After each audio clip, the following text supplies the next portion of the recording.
Radhe Radhe friends, welcome to Sara classes. हम study कर रहे हैं साइंस एनसीईआरटी क्लास 9th का चैप्टर 3 एटम्स एंड मॉलिक्यूल्स।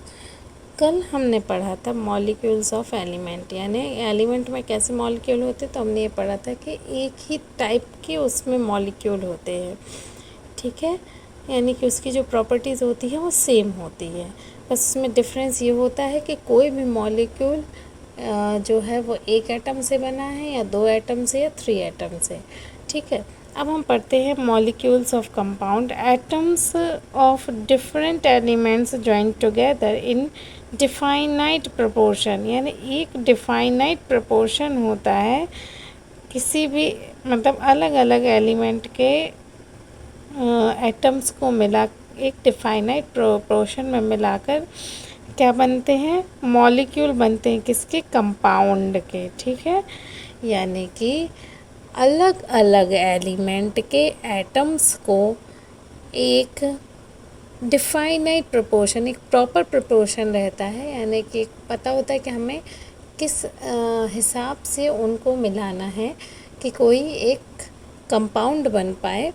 तो ये जो होता है ऐसे जो मॉलिक्यूल्स होते हैं वो कंपाउंड के मॉलिक्यूल्स होते हैं।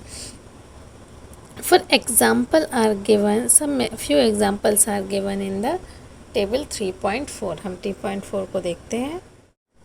चलिए हम टेबल 3.4 को देखते हैं। उसमें कुछ कंपाउंड के मॉलिक्यूल्स दिए गए हैं, जैसे कि वाटर का क्या है, H2O। यहाँ पर हाइड्रोजन 1 में है इसका रेशो बाय मास, और ऑक्सीजन का क्या है, 8 है। उसी तरह से ammonia NH3, nitrogen 14 and hydrogen 3, carbon dioxide carbon 3 and oxygen 8।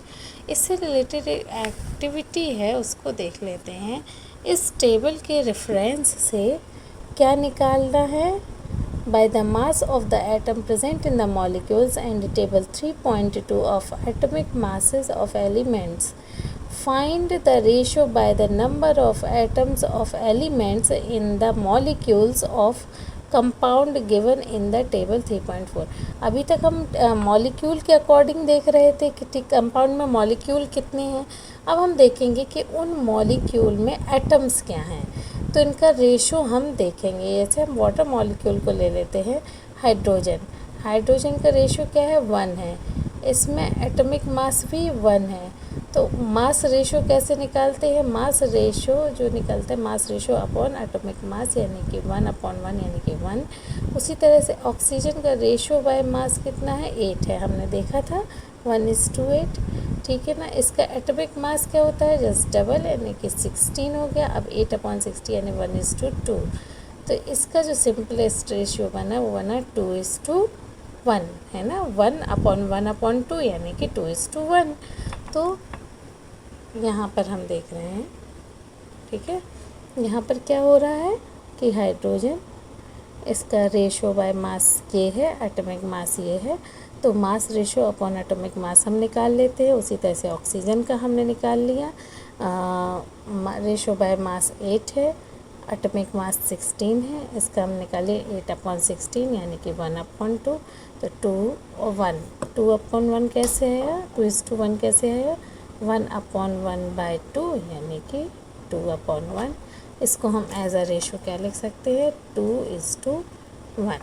तो the ratio of number of atoms for water is 2:1. This is the atomic mass of this is the molecules of compounds। आज कल की class में हम पढ़ेंगे molecules of what is an ion। तब तक के लिए यदि आपको क्लास पसंद आई हो तो प्लीज़ लाइक शेयर और subscribe my channel. Thank you once again. Radhe Radhe.